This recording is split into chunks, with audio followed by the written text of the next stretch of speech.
Hello all, नमस्कार and a very warm welcome to civil step IAS. दोस्तों, civil step IAS ने Sarvadhar series start कर रखी है जिसमें यूपीएससी के करंट अफेयर्स को क्लब किया जाता है स्टैटिक पोर्शंस के साथ, जो कि यूपीएससी का ट्रेंड भी है, पेपर की डिमांड भी है कि वो करंट अफेयर्स आपसे पूछेगा करंट प्लस स्टैटिक के। तो हमने 9 डिफरेंट मल्टीपल सोर्सेज हैं जिसमें कि आपका द हिंदू है, ट्रिब्यून है, इंडियन एक्सप्रेस है, डाउन टू अर्थ मैगजीन है, योजना है, कुरुक्षेत्र है, इन सब मल्टीपल सोर्सेज को एक जगह क्लब कर दिया है करंट प्लस स्टैटिक की फॉर्म में, क्वेश्चन आंसर की फॉर्म में। इसमें सब्जेक्ट वाइज सारे करंट प्लस स्टैटिक के क्वेश्चंस को डिस्कस किया जाता है। आप प्लेलिस्ट में जाके देख भी सकते हैं। तो आज का जो हमारा टॉपिक रहेगा वो ज्योग्राफी का रहेगा। तो ज्योग्राफी के पिछले वीक में जो करंट अफेयर्स कवर किए हैं तो उसको हम करंट प्लस स्टैटिक के साथ मैप करके हम देखेंगे आज क्वेश्चंस को। तो आओ क्विकली सेशन को स्टार्ट करते हैं। तो सबसे पहले जो क्वेश्चन रहेगा वो है question number 1। Consider the following statements. India has highest reserves of chromium along with Kazakhstan and South Africa. Second statement, Chile, Australia and Gabon has highest reserves of lithium. Which of the following is correct with respect to above statements? First option is both statement 1 and 2 are correct. Second statement, statement 1 is correct and statement 2 is incorrect. Third statement, first is incorrect and statement 2 is correct and both statement 1 and 2 are incorrect. तो आइए इसका answer देखते हैं। इसका जो answer होगा that is the answer B, that is statement 1 is correct है and second is incorrect है। तो आओ इसका एक्सप्लेनेशन भी देख लेते हैं। ये बेसिकली जो न्यूज की ही क्लिपिंग है, यही इसका एक्सप्लेनेशन है क्योंकि न्यूज में था ये डेटा। तो हम इस डेटा के अकॉर्डिंगली देखते हैं। सबसे पहले हम देखते हैं कि किस किस जो हमसे पूछा गया था कि India has highest reserves of chromium along with Kazakhstan and South Africa, जो कि एक स्टेटमेंट को सही है। तो अब देख भी लेते हैं। This is the chromium. Kazakhstan yes है, साउथ अफ्रीका भी है एंड देन इंडिया भी है। तो मतलब फर्स्ट पे Kazakhstan, then South Africa, then India. अगर इनके नंबर्स की देखें तो 14.1, देन 35.7% एंड इंडिया का 14.1% है। तो इंडिया का आप मेक श्योर आप इसको मेंस में भी यूज कर सकते हैं इस डेटा को, that is 14.1%। South Africa 35.7 and then South Africa 35.7 है और कजाकिस्तान आपका 41.1% है। तो ये देख सकते हैं आप। अब आते हैं हम अपने सेकंड स्टेटमेंट की तरफ, जहां पे कहा गया था कि चिली, ऑस्ट्रेलिया और Gabon has highest reserves of lithium. तो आप देखते हैं कि लिथियम के रिजर्व्स कहां पे है। हम सबसे पहले लिथियम को फाइंड आउट करते हैं और लिथियम हमें मिला ये, तो जहां पे चिली, ऑस्ट्रेलिया और अर्जेंटीना। तो ये रहा चिली, चिली में 33.2%, देन ऑस्ट्रेलिया 22.1 और उसके बाद अर्जेंटीना दैट 12.8%। तो जहां पे ये क्वेश्चन गलत हुआ गैबन के आते ही, गैबन जो कंट्री है जिसमें आपको लिथियम रिजर्व्स हाईएस्ट नहीं देखने को मिलते हैं, दैट्स व्हाई ये जो स्टेटमेंट थी ये हो गई इनकरेक्ट। तो आओ अब चलते हैं नेक्स्ट क्वेश्चन की तरफ। ये न्यूज में क्लिपिंग थी, दैट्स व्हाई ये हमने वहीं से डेटा डायरेक्टली स्क्रीनशॉट के थ्रू ये हमने डेटा यहाँ पे इनकॉर्पोरेट कर दिया है। इवन अगर हम देखें तो कुछ यहाँ पे आपको ध्यान से इस क्लिपिंग में देखेंगे तो बॉक्साइड भी आपको देखने को मिलेगा, जहां पे इसके रिसोर्सेज कहां इसका यूटिलाइजेशन हो रहा है, जैसे कि essential for wind turbine, solar panels, batteries, electrolysers and transmission cables में इसका यूज हो रहा है। क्रोमियम की अगर हम बात करें, की for geothermal and concentrated solar power में, used in wind turbines and for radiating shield in nuclear power plants. तो समटाइम्स आपसे यूजेस भी पूछ सकते हैं। तो मेक श्योर जब भी आप न्यूज की पढ़ें, कोई भी क्लिपिंग अगर आप देखें न्यूज की, तो मेक श्योर कि वहां पे कोई और इंपॉर्टेंट इंफॉर्मेशन है उसको भी देखें। हो सकता है कि शायद डेटा के साथ आपसे वो यूजेस भी पूछ ले। कोबाल्ट की अगर मैं बात करूं तो used in consumer electronics, catalyst for oil industry, resistant metal alloys, critical component in many lithium ion battery technologies. क्योंकि वो जो क्वेश्चन है बेशक ये इकोनॉमिक ज्योग्राफी का क्वेश्चन है, बट इसको साइंस एंड टेक के साथ भी कंबाइन किया जा सकता है। तो उसको हम उनके यूजेस देख लेते हैं एक बार यहाँ पे। कॉपर की बात करें, critical element in solar photovoltaics, wind power, battery storage and electricity grids. And then graphite की बात करें तो वो ग्रेफाइट की कंपोनेंट है battery anodes and therefore important for transmission of electric vehicles and stationary batteries for balancing electricity grids. उसके बाद lithium, जो कि जितनी भी हमारी इलेक्ट्रिक गाड़ियां रही है उनका कोर कंपोनेंट है बैटरीज का, लिथियम आयन बैटरीज का। तो अगेन वही लिखा है यहाँ पे, core component of lithium ion batteries. Manganese की बात करें widely used in solar and wind power and the lithium ion batteries for electric cars, तो ये मैग्नीज का भी यूज है। उसके बाद molybdenum has very high electrical conductivity but expands little when exposed to heat. अब उसके बाद आता है आपका निकल। निकल की बात करें, देन की component in the cathodes of lithium ion battery in electric cars. उसके बाद रेयर अर्थ जो मिनरल्स आपको देखने को मिलेंगे use in wind power for permanent magnets and silver. It is the most important role in clean energy is in solar, photovoltaic and electric vehicles में भी silver का यूज देखने को मिल रहा है। Besides jewellery, you also know कि इसका कहाँ पे इलेक्ट्रिक व्हीकल्स में क्या यूज हो रहा है। उसके बाद यूरेनियम, वो तो सबको पता है कि एज ए प्राइमरी फ्यूल है in nuclear energy production. Clear है बात?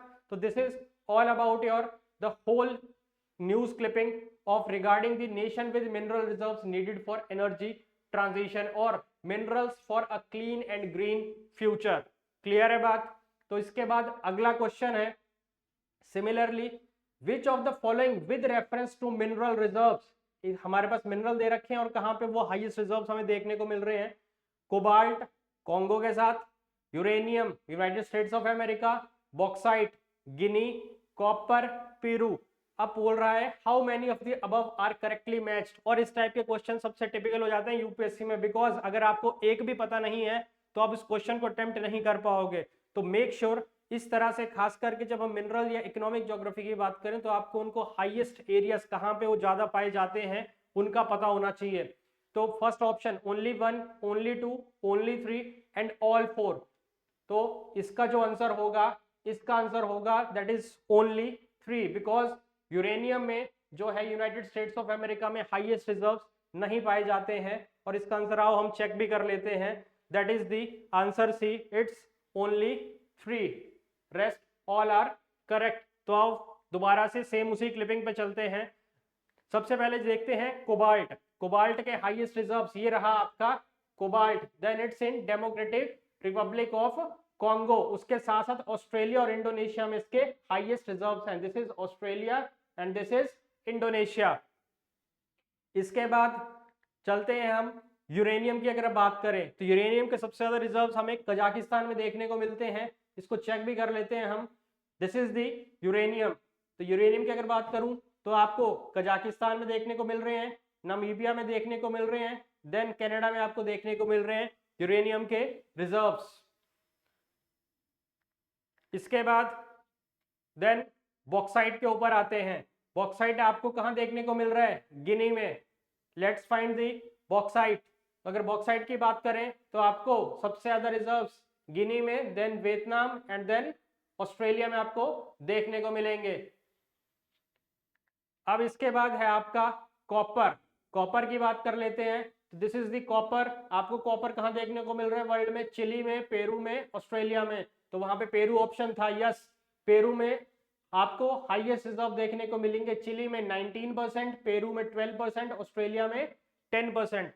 तो दिस इंपॉर्टेंट जो क्लिप है ये न्यूज की, this is the most important clip. आपके प्रीलिम्स में भी काम आएगी, आपके मेंस में भी ये डेटा काम आएगा, और इनका कंट्री कहाँ पे कौन सा जहां पे हाईएस्ट रिजर्व्स पाए जाते हैं। तो अब चलते हैं हम थर्ड क्वेश्चन की तरफ। The living planet index is published by which of the following organizations? First option Zoological Society of London, second option World Wide Fund for Nature, and second है, यहाँ पे याद रख लेना, यहाँ पे ये है वाइड नहीं है, that is the wildlife, that is World Wildlife Fund for Nature, and then Wildlife SOS, the International Union for Conservation of Nature, that is IUCN। तो इसका जो आंसर होगा that is B option, world wild life fund for nature. Basically जो living planet index है वो क्या चीज है? लिविंग प्लैनेट इंडेक्स हमें बताता है कि कैसे, किस तरह से वाइल्ड लाइफ और जो इकोसिस्टम है उसमें क्या क्या चेंजेस आ रहे हैं, कि कहाँ पे पॉपुलेशन बढ़ रही है उनकी, कहाँ उनका डिक्रीमेंट हो रहा है, या क्या चेंजेस आ रहे हैं इस इकोसिस्टम के अंदर, उन सब को बताता है। That is the living planet index, और इसको पब्लिश करता है WWF, world wild life fund for nature इसको पब्लिश करता है विद द हेल्प ऑफ ये जो सोसाइटी है that is zoological society of London. ये दोनों इंपॉर्टेंट कंपोनेंट्स हैं किसके, लिविंग प्लेनेट इंडेक्स के। अगर मैं बात करूं जब पब्लिश की बात आएगी तो ये पब्लिश कर रहा है इसको, बट किसकी हेल्प से, प्रिपेयर कौन करता है, that is zoological society of London इसको प्रिपेयर करता है। दैट्स व्हाई ये जो क्वेश्चन है इसका अगर पब्लिकेशन की बात आएगी अगर, तो ये world wild life fund for nature आएगा, बट अगर प्रिपेयर की बात आएगी किस इंडेक्स को प्रिपेयर कौन करता है, तो वो है जूलॉजिकल सोसाइटी ऑफ लंदन। तो आओ देख भी लेते हैं इसका एक्सप्लेनेशन, और उसके साथ साथ ये न्यूज में क्यों थी। तो living planet index is a measure of state of world's biological diversity based on population trends of vertebrate species from terrestrial, fresh water and marine habitats. और इसको अडॉप्ट किया गया था convention on biological diversity as a indicator of progress towards 2011 to 2020 target, and it is now at present ये indicator in the post 2020 coming Montreal global biodiversity framework के अंदर। News में क्यों है ये, बिकॉज रिसेंटली इसने एक डेटा पब्लिश किया है कि global wild life numbers declined 73% since 1970।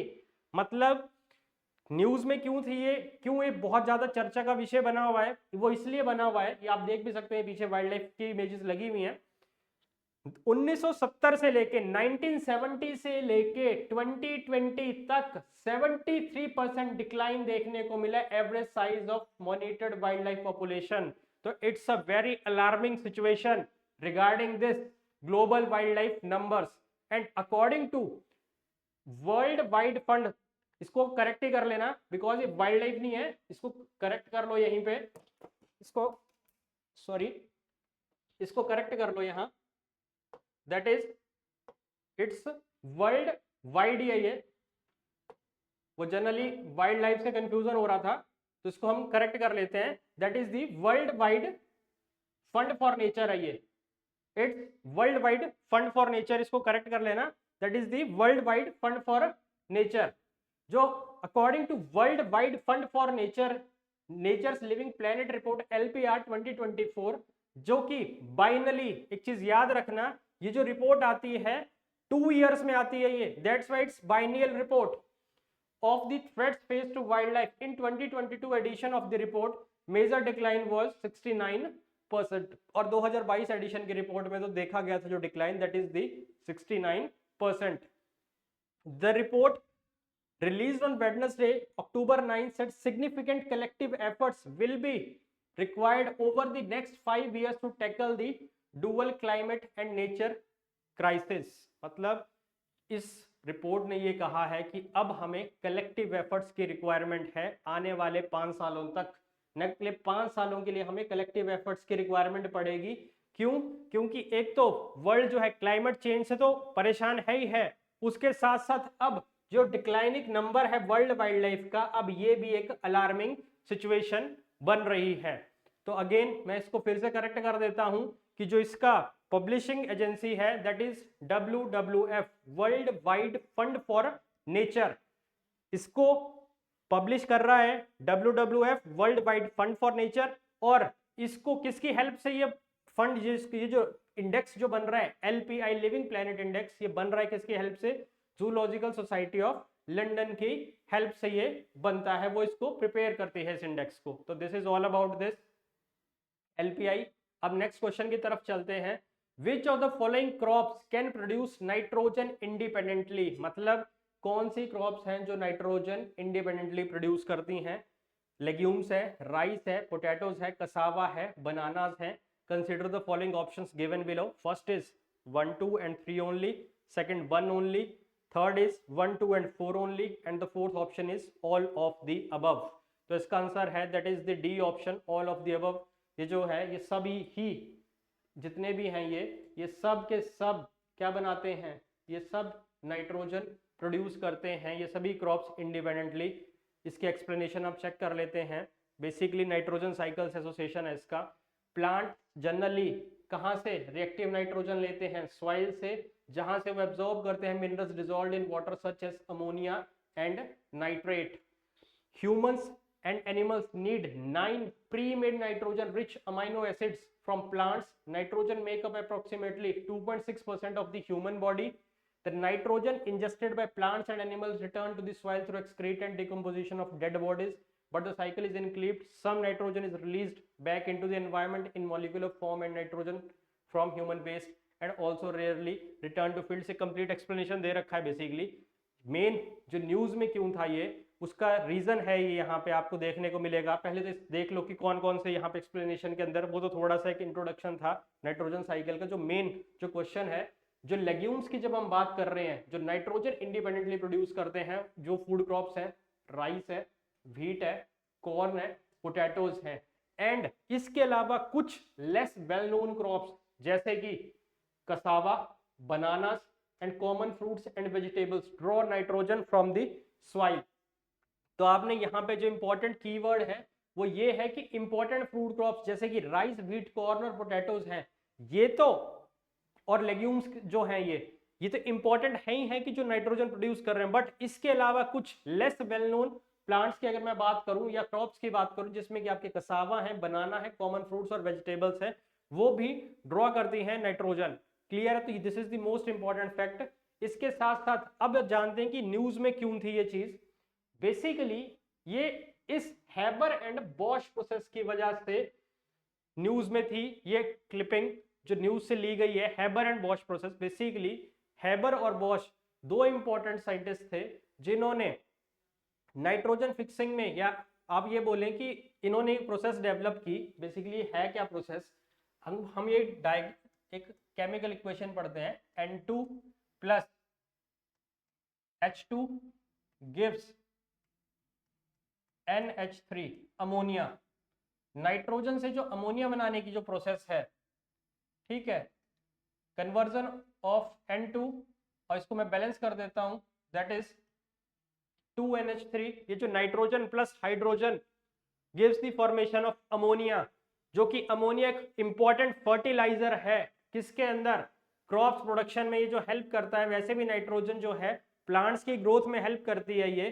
तो ये जो कन्वर्जन है N2 का 2NH3 अमोनिया बनाने की फ्रॉम जो एनवायरनमेंट के अंदर नाइट्रोजन प्रेजेंट है उससे, तो उसी वजह से जो ये हैबर और बॉश प्रोसेस थी ये चर्चा में आई थी. और इन दो डिफरेंट साइंटिस्ट हैबर और बॉश को बाद में नोबेल प्राइज भी मिला था इस चीज के लिए, बिकॉज इसी प्रोसेस के थ्रू आर्टिफिशियल फर्टिलाइजर्स की डेवलपमेंट हो पाई, जिन्होंने क्रॉप प्रोडक्शन को एनहांस करने के प्रोडक्शन में बहुत ज्यादा हेल्प की.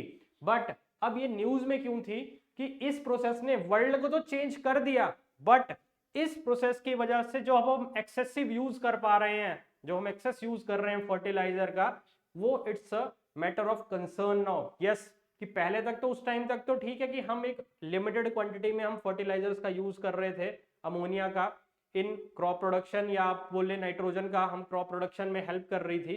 बट अब क्या हो रहा है कि अगर हम एक्सेसिव यूज करेंगे तो उसका कहीं ना कहीं उसका इम्पैक्ट पड़ेगा. तो कहीं ना कहीं अब इसके लिए कंसर्न्स जाहिर किए जा रहे हैं साइंटिस्ट के द्वारा. The Haber-Bosch method allowed industries to develop cheap synthetic fertilizers, which was a critical component in seven-fold rise in the world's food supply during the 20th century. But environmentalists have said the utility of fertilizer cannot be taken for granted. But keyword that is the environmentalists have said the utility of the fertilizer cannot be taken for granted is the keyword, कि इनकी जो fertilizer की utility है इनको हम taken for granted नहीं लेना चाहिए. For one, Haber's nitrogen fertilizer is not harmless. Yes, कि जो Haber की nitrogen fertilizer है वो harmless नहीं है, but excess of everything is bad. That's why environmentalists have raised the concern that the utility of the fertilizer can't be taken for granted. तो that's why this particular article is in the news. उसके बाद अगला question की तरफ चलते हैं, question number 5 की तरफ. That is Bharwad and Rabri Petroleum were recently in the news. Belong to which of the following state of India? J&K, Uttarakhand, Gujarat and Himachal Pradesh. तो इसको अगर मैं करेक्ट ऑप्शन की बात करूं, these petroleums belong to the Gujarat, तो इसका आंसर भी चेक कर लेते हैं. That is answer C, Gujarat. और आओ देख भी लेते हैं. बेसिकली ये क्यों न्यूज में थे? एक हलारी डंकी की वजह से न्यूज में थे। हलारी डंकी अपने कुछ एस्पेक्ट्स के लिए, कुछ अपनी स्पेशल कैरेक्टरिस्टिक्स के लिए जाना जाता है, तो उसको बारे में हम देखते हैं।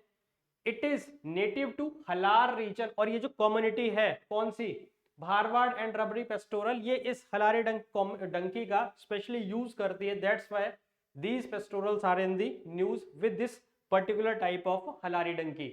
It is native to Halar region of Gujarat, especially found in the semi-arid landscape of Jamnagar and Dwarka district. तो जामनगर और द्वारका डिस्ट्रिक्ट के अंदर स्पेशली आपको इस तरह के हलार रीजन है जो गुजरात का, वहां पे हलारी डंकी आपको देखने को मिल जाएगा। अपीयरेंस की अगर हम बात करें, it is white in colour and is larger and more resilient than other donkeys breeds, मतलब बाकी डंकी की ब्रीड से ये काफी ज्यादा आपको रिसाइलेंट देखने को मिलेगा और व्हाइट कलर का देखने को मिलेगा। They are social animals and form close bonds with people supporting them for transport needs. तो मतलब इस रीजन के अंदर ये ट्रांसपोर्टेशन में और उनकी कुछ बेसिक नेसेसिटीज है उनको ये पूरा करता है, दैट इज हलारी डंकी। अब और इसके अगर हम यूजेस की बात करें तो Bharwad and Rabari pastorals are the main communities which use this. ये रही आपकी Bharwad and Rabari pastoral communities जो कि इस डंकी को यूज करती हैं as a pack animal to carry luggage during the migration with small ruminants, मतलब उसके ऊपर बोझा लाद के वो माइग्रेट करती हैं ये कम्युनिटीज। द कुम्हार पॉटर, मतलब जो पॉटरी कम्युनिटी है वो भी इस एनिमल का यूज करती है for pottery work in Dwarka and Jamnagar region के अंदर। इसी हलारी डंकी का मिल्क जो है नोन फॉर इट स्वीटनेस, अपनी स्वीटनेस के लिए जाना जाता है। तो कल को ये पूछ ले आपसे कि स्वीटनेस के लिए हलारी डंकी का मिल्क क्या स्टेटमेंट 1 में दे दे वो, तो यस, हलारी डंकी का जो मिल्क है वो अपनी स्वीटनेस के लिए भी जाना जाता है। मिल्क पाउडर जो बनता है इससे, उसकी अगर इंटरनेशनल मार्केट में अगर प्राइस देखनी है तो 7,000 रुपए किलो, मतलब पर केजी जो है 7,000 रुपीज उसकी प्राइस है in the international market and is used for cosmetic, even cosmetic purposes में भी ये जो इसका पाउडर्ड मिल्क है वो यूज होता है। तो देख लो हलारी डंकी की कितनी इंपॉर्टेंस है। अब इसकी अगर हम कंजर्वेशन स्टेटस की बात करें, इसको एंडेंजर्ड स्पीशीज की कैटेगरी में डाला गया है। The surviving population of Halari donkey numbers fewer than 500। तो आपको इसका स्टेटस भी पता होना चाहिए कि कल को वो एनवायरमेंटल स्टेटस पूछ ले, then it's the endangered species. और इसका अगर नंबर की बात करें तो ये हलारी डंकी 500 से कुछ कम ही है हमारे देश के अंदर। तो this is all about your आपका Bharwad and Rabari pastoral and in association with Halari donkey. तो आओ अब चलते हैं अगले क्वेश्चन में जाने से पहले एक बार ये देख लो कि न्यूज में थे what makes the Halari donkey unique. The average Halari donkey is white in colour, larger and more resilient than other donkey breeds. Basically इस न्यूज में इसलिए था क्योंकि इसका एक वीडियो वायरल हुआ था जहां पे हलारी डंकी जो थे डांस करते हुए देखने को मिले थे। तो वहीं से फिर ये जो कम्युनिटी थी आपकी, कौन सी community, Bharwad and Rabari pastoral, ये न्यूज में आ गई थी। क्लियर है बात? तो आओ अब चलते हैं नेक्स्ट क्वेश्चन की तरफ। कंसीडर द फॉलोइंग रीजन्स आपके पास दे रखे हैं, लोकेशन उनकी दे रखी है। पहली है एबे रीजन, सूडान और साउथ सूडान में। El Fashaga region, Sudan Ethiopia border पे। Tigray region, Ethiopia Somalia border पे। अगेन कौन सा करेक्ट कोड पूछा हुआ है, which of the given above are correct. पहला है 1 only, B option 1 and 2 only, C option 3 only और D option all of the above. तो इसकी अगर मैं बात करूं तो एबे रीजन ठीक मैच है, एल फशागा रीजन भी it's correctly match. Tigray reason की बात करूंगा तो ये इथोपिया और सोमालिया बॉर्डर पे नहीं देखने को मिलता है। तो इसका 1 and 2 बन रहा है, तो बी ऑप्शन इसका आंसर होना चाहिए। Yes, it's answer is B. तो आप इसकी एक्सप्लेनेशन देख ले। ये रहा आपका वो एबी वाला area, this is the AB area. तो अगर मैं एबी एरिया की बात करूं तो एबी एरिया किस किस के बीच था, that is Sudan and south Sudan. तो ये रहा आपका सूडान और ये रहा आपका साउथ सूडान। तो ये हमारी इसकी लोकेशन चल गई पता।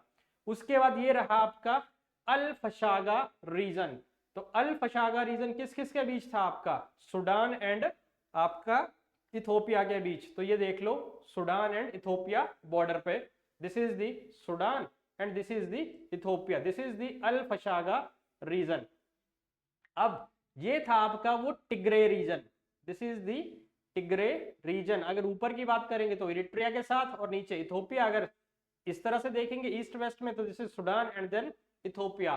तो this is all about your Abyei region, Al Fashaga region and Tigray region. तो एक बार आप ये मैप को ध्यान से देख लें तो ये वही मैप है जो कि बेसिक प्लस स्टैटिक ये रीजन जो है आपके न्यूज में थे। इसका कारण है सबसे बड़ा, इसका न्यूज का कारण था जो सुडान में कुछ पिछले कुछ सालों से जो सिविल वॉर है दोबारा से उसने इस टाइम पे थोड़ा सा वो दोबारा से इग्नाइट होना शुरू हो गया और अब वो टर्न हो रहा है एक वायलेंट सिविल वॉर के अंदर। तो दोबारा से देख लेते हैं इसको कि न्यूज में क्यों था। The status of civil war in Sudan, तो ये जो न्यूज थी status of civil war in Sudan, ये सब रीजन से जो दोबारा से कहीं ना कहीं अब सुलग रहे थे।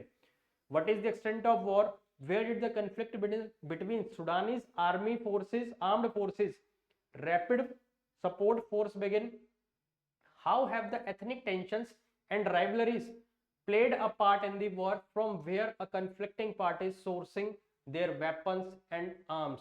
the story अब तक की जो ये थी, on September 26 को क्या हुआ था, the Sudanese armed forces SAF launched a major offensive against paramilitary rapid support forces in Khartoum and Bahri। एक और चीज याद रखना यहाँ पे, ये रिवर नाइल, ये देख लो एक इस रीजन के अंदर एक और खासियत है, यहां से ये व्हाइट नाइल चली और इस रीजन से इथोपिया वाले रीजन से आपको देखने को मिलेगी ब्लू नाइल। व्हाइट और ब्लू नाइल जिस पर्टिकुलर प्लेस पे मिलती हैं that place is known as the Khartoum region. और इसी खार्तुम से आगे फिर ये रिवर नाइल जो है चलती है और इजिप्ट के अंदर एंटर करती है और वहां पे द ग्रेट इजिप्शियन प्लेन्स को बनाती है। ये जो ये रीजन है आपका, this particular region is known as the great Egyptian plains which is known for their finest cotton quality। और कुछ इंपॉर्टेंट यहाँ पे क्रॉप्स आपको देखने को मिल जाएंगी। Again, thus the war which was quiet for few months has gained momentum again। 18 months into the civil war, the UN said more than 20,000 people have been killed। Additionally, International Organization of Migration has recorded an estimated total of approximately, आप ये देख लो कि 10,890,722 internally displaced persons as of October 1।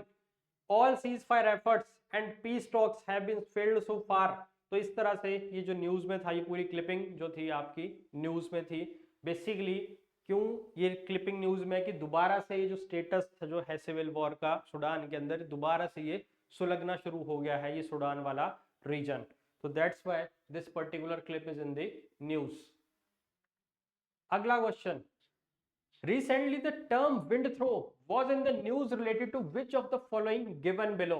Rainfall with severe wind, second high velocity wind knock down trees on saturated soil, third option tropical cyclone, and the last option is none of the above। तो इसका जो answer होगा that is the high velocity winds knock down trees on saturated soil। Basically ये समझो पहले कि ये wind throw term होती क्या है। जैसे कि नाम से पता चल रहा है कि विंड क्या कर रही है, थ्रो कर रही है। होता क्या है, ये पिछले कुछ सालों से ये न्यूज में चल रही है बहुत ज्यादा टर्म। इसका बेसिक कारण क्या है कि हमने पता है कि रिसेंटली अब क्लाइमेट चेंज हो रहा है, तो क्लाइमेट चेंज की वजह से एक फॉरेस्ट फायर्स तो बहुत कॉमन फिनोमेना है कि जो हमें देखने को मिल रहा है, जिस वजह से आपके अमेजोन के जो जंगल थे वो जल रहे थे। बट कुछ सालों से एक चीज और देखने को मिली कि सडन वायलेंट स्टॉर्म्स आ रहे हैं, जिस वजह से क्या हो रही है, जो आपके ट्रॉपिकल रीजन के अंदर जो ट्रीज हैं, खास करके जो ट्रॉपिकल फॉरेस्ट हैं, वहां पे जो ट्रीज हैं वो क्या हो रहे हैं, उस स्ट्रॉन्ग विंड स्टॉर्म्स के साथ वो अपरूट हो जा रहे हैं और वो गिर जा रहे हैं। Uprooting and felling of trees due to the climate change which induces strong wind, this particular term is known as windthrow. मतलब वो हवा क्या कर रही है, उन पेड़ों को उखाड़ के फेंक दे रही है, इसलिए ये जो टर्म है इसको हम यूज करते हैं उसकी जगह पे। कहां पे, uprooting and falling down of trees by strong winds. तो this is the high velocity winds knock down trees on saturated soil. अब आओ न्यूज में क्यों थी, Eturnagaram wild life sanctuary destruction a cataclysm in the woods. अब हुआ क्या है, ये जो इतुनाग्रम वाइल्ड लाइफ सेंचुरी है, यहाँ पे इस तरह की डिस्ट्रक्शन देखने को मिली, यहाँ पे बहुत ज्यादा सिवियर विंड थ्रो देखने को मिले इस पर्टिकुलर वाइल्ड लाइफ सेंचुरी में। और ये वाइल्ड लाइफ सेंचुरी आपको तेलंगाना में देखने को मिलती है। तो यहाँ पे इस तरह की आपको स्टडी देखने को मिली हमें वहां पे, जहां पे कि कैटास्ट्रोफिक विंड्स आई जिन्होंने पेड़ों को बिल्कुल जड़ों से उखाड़ दिया और गिरा दिया वहां पे। इस पर्टिकुलर फिनोमेना को हमने लिंक किया यहाँ पे विंड थ्रो के साथ।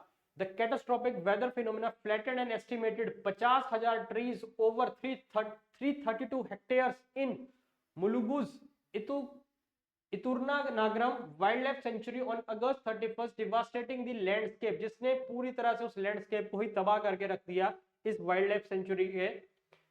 As official and environmentalist experts scramble to find out why it happened and what needs to be done, P. Lakshma Reddy visited the site to report on the intricacies of the rare incident, its impact on village and future of the forest intertwined in their lives। तो ये उसी का सारा reason थे कि जो wind throw वाला reason, जो विंड थ्रो की वजह से यहाँ पे डिस्ट्रक्शन देखने को मिला इस इतुनाग्रम वाइल्ड लाइफ सेंचुरी में।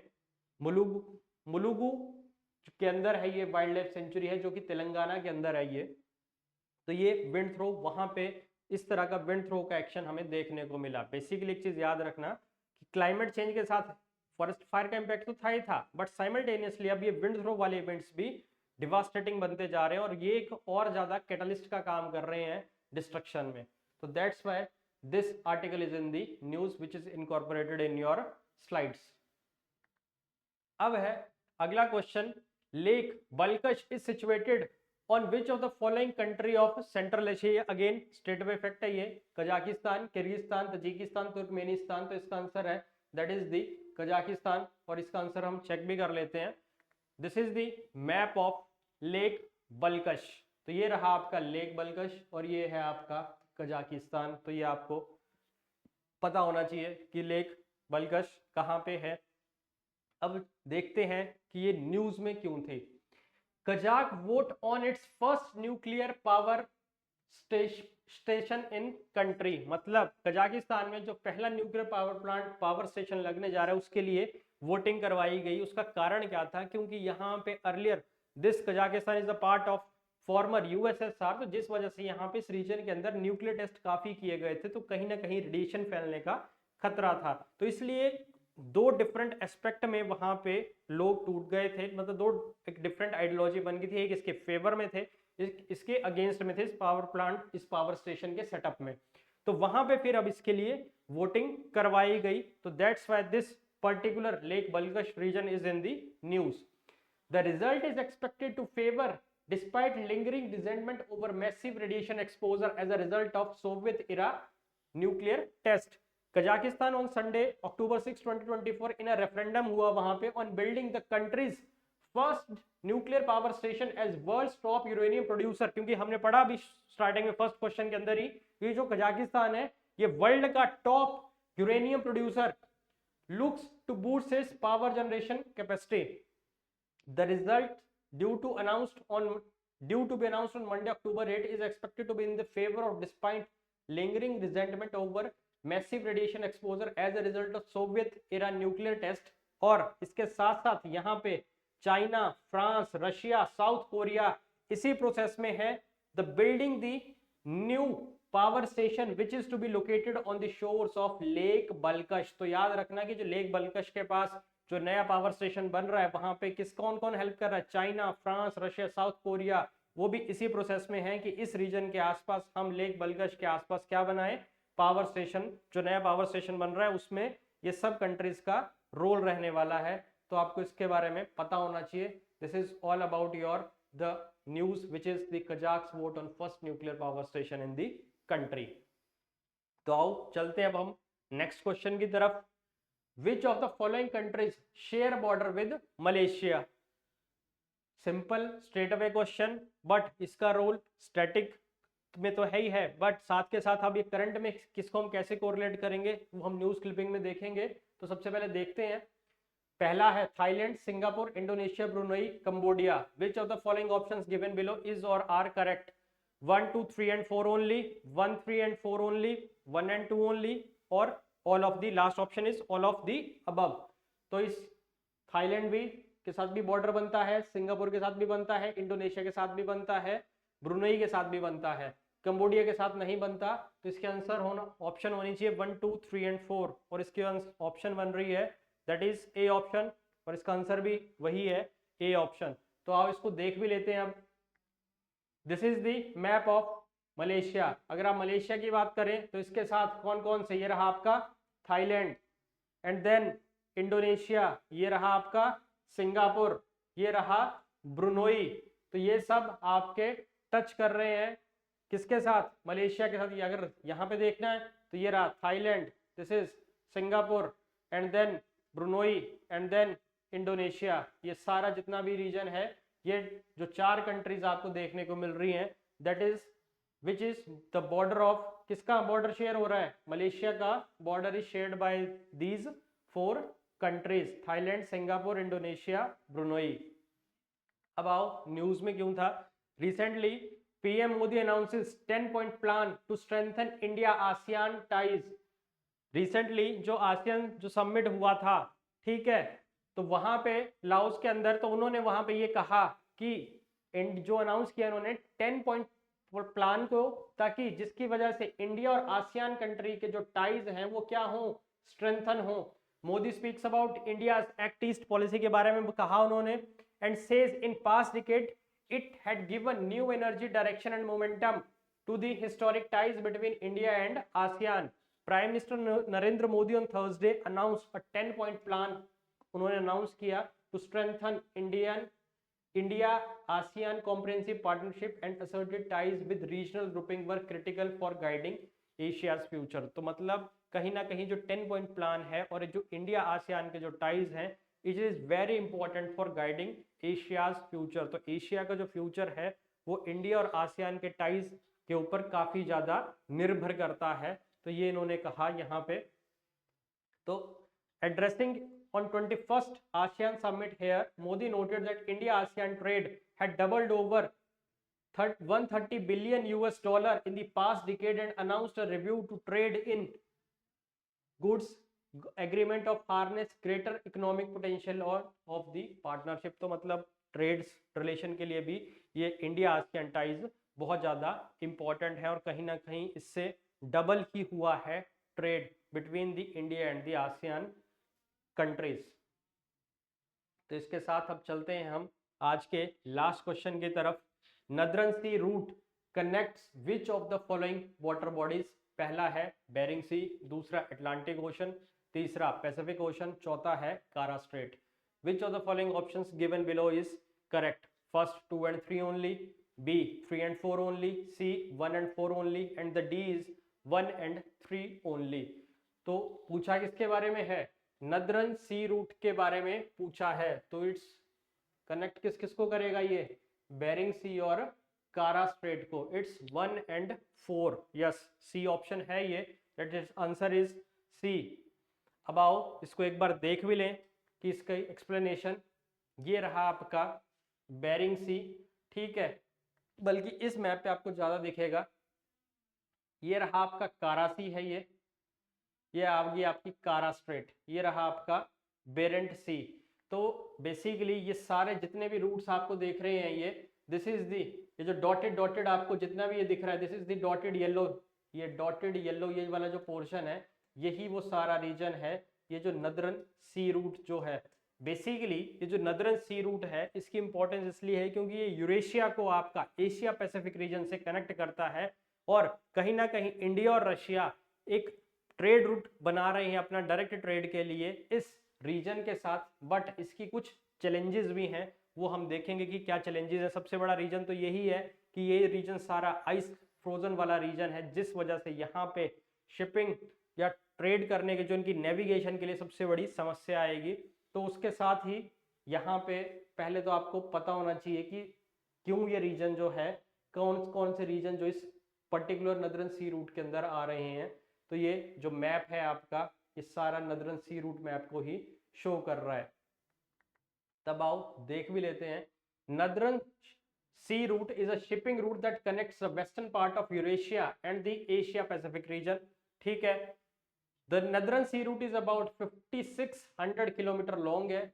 अब इसकी रूट की अगर मैं बात करूं तो नदरन जो सी रूट है कहां से शुरू हो रहा है, ये रही कारा स्ट्रेट, दिस इज दी कारा स्ट्रेट, यहां से ये शुरू होता है। द बाउंड्री जो कारा स्ट्रेट है किस किस के बीच बाउंड्री बना रही है, कारा सी और बेरेंट सी के बीच ये बाउंड्री बनाती है, ठीक। And ends in Bering Strait, मतलब इस रीजन से ये शुरू हुई और बेरिंग स्ट्रेट आपका देखने को मिल रहा है कहां पे, ये वाला जो रीजन है ये बेरिंग सी, ये यहाँ पे आपको बेरिंग स्ट्रेट आपको यहाँ देखने को मिल जाएगी इस रीजन के अंदर। तो यहाँ पे आपको यहाँ से ये इस रीजन के आसपास से ये शुरू होता हुआ है और ये ऊपर तक जा रहा है, जो कि कनेक्ट करता है वेस्टर्न एशिया और वेस्टर्न यूरेशिया को और एशिया पैसिफिक रीजन के साथ। Distance the northern sea route is 30 to 40% shorter than the Suez Canal route, जो कि सूज कैनाल जो रूट है उससे 30 से 40% शॉर्टर ये, which is the alternative to the NSR. अब इसके benefits, NSR easier to navigate, save fuel and reduces environmental impact. It also avoids the politically volatile Middle Eastern pirates attacks. आप recently देखते हैं कि जो सोमाली पायरेट्स हैं या जो हूती रेबल्स हैं ये बार बार क्या करते हैं, शिप्स को या जो गुड्स कार्गो शिप्स हैं इनको हाईजैक कर लेते हैं, बंधक बना लेते हैं। तो उसका एक अल्टरनेटिव है कि हमें मिडिल ईस्ट को अवॉइड कर सकते हैं हम यहाँ पे, बट इसके चैलेंजेस हैं। The northern sea route is expensive to use, require additional cost like hiring Russian icebreakers and building ships with special specifications। क्यों? क्योंकि ये वाला जो रीजन है पोलर आर्कटिक रीजन वाला जोन है ये, तो यहाँ पे रशियन आइस ब्रेकर्स की आपको रिक्वायरमेंट होगी। क्यों? बिकॉज रशिया का कुछ जो ऊपर वाला जो रीजन है आपका, जैसे मरमंस्क पोर्ट उसका ऑल वेदर पोर्ट है, तो उस टाइप के वहां पे जो क्या शिप्स जो होते हैं पर्टिकुलरली इस तरह से डिजाइन किए जाते हैं कि जो उस तरह की पोलर क्लाइमेटिक कंडीशंस को झेल सकें। तो इस तरह के हमें स्पेशल डिजाइनिंग वाले स्पेसिफिकेशन वाले शिप भी चाहिए। रशियन आइस ब्रेकर्स की रिक्वायरमेंट भी पड़ेगी हमें, जिससे कॉस्ट जो होगी इंक्रीज हो जाएगी। Coastal ports also need to be developed for safe navigation, because safe navigation के लिए हमें कोस्टल पोर्ट्स की भी अब रिक्वायरमेंट पड़ेगी। क्लाइमेट चेंज की बात करें, the northern sea route is now largely ice free for limited time each year due to the climate change। अब कहीं ना कहीं यहाँ पे अगर क्लाइमेट चेंज की बात करूंगा मैं, तो क्योंकि क्लाइमेट चेंज से क्या हुआ है कि टेम्परेचर इंक्रीज हुआ है, जिस वजह से इस आर्कटिक रीजन के अंदर आपको क्या देखने को मिल रही है, यहाँ पे आपको बर्फ पिघलती हुई नजर आ रही है, जिस वजह से यहाँ पे आपको एक नेविगेशन का पैसेज मिल जा रहा है और ये आइस फ्री बन चुका है, लार्जली आइस फ्री कुछ लिमिटेड टाइम से। Model predict that the northern sea route may be ice free by 2030, और जो रिसेंट क्लाइमेटिक चेंज के जो मॉडल्स हैं वो ये बोल रहे हैं कि 2030 तक ये जितना भी रीजन नदरन सी रूट वाला है पूरी तरह से आइस फ्री हो जाएगा। मतलब यहाँ पे क्या होगा, जो आपके बड़े बड़े जो आइसबर्ग्स हैं वो सब मेल्ट हो रहे हैं धीरे धीरे, और 2030 तक आते आते इन सब की मेल्टिंग हो जाएगी, जिस वजह से यहाँ पे नेविगेट करना फिलहाल और इजी हो जाएगा एज कंपैरिजन टू जो ये चैलेंज है हायरिंग रशियन आइस ब्रेकर्स का, वो कहीं ना कहीं धीरे धीरे बाद में इन फ्यूचर वो कम हो जाएगा। अब न्यूज में क्यों थे ये region, India Russia discuss training for Indian sailors for polar navigation. अब इंडिया और रशिया एक तरीके से आप ये बोल लो कि एक स्ट्रेटेजिक पार्टनरशिप कर रहे हैं इसके ऊपर नदरन सी रूट के अंदर, कि हम इंडियन जो सेलर्स हैं उनको ट्रेन किया जाए रशिया के अंदर फॉर पोलर नेविगेशन के लिए, क्योंकि रशिया ऑलरेडी पोल्स के अंदर नेविगेट करने के पास उसकी टेक्नोलॉजी है, वहां पे वेल इक्विप्ड स्टाफ है ट्रेनिंग के लिए। तो that's why India Russia discuss training of Indian sailors for polar navigation. The working group of cooperation in the Northern Sea Route discuss targets for Indian Russian cargo transit and development of joint projects in Arctic ship building। इस Arctic region के अंदर ship building के joint projects भी हैं, जो कि कहीं ना कहीं इस पर्टिकुलर नदरन सी रूट से बेनिफिट होंगे, और इनकी लिए development Arctic ship building projects भी चल रहे हैं। India Russia working on cooperation in the Northern Sea Route held first meeting last week and discussed target for Indian Russian cargo transit, possible training of Indian sailors for polar navigation and development of joint projects in Arctic shipbuilding, Rostom State Corporation of Russia said on Monday। तो इन्होंने कहा ये कि इस तरह से हम एक तो इंडिया रशिया कार्गो ट्रांजिट के लिए भी एक हेल्पफुल काम करेगा ये, उसके साथ साथ यहाँ पे एक ज्वाइंट डेवलपमेंट प्रोजेक्ट बनाया जा रहा है आर्कटिक शिप बिल्डिंग के लिए, और उसके साथ साथ इंडियन सेलर्स को ट्रेन किया जाएगा इस पोलर जोन के अंदर हाउ टू नेविगेट। तो this is all about your current plus static geography current affairs which are covered in previous कुछ वीक्स के अंदर जो न्यूज़पेपर के अंदर इंपॉर्टेंट करंट अफेयर्स थे। तो ठीक है, this is all about your current affairs of today's Sarvadha session. We'll meet in next session with new current affairs and new questions. Thank you all.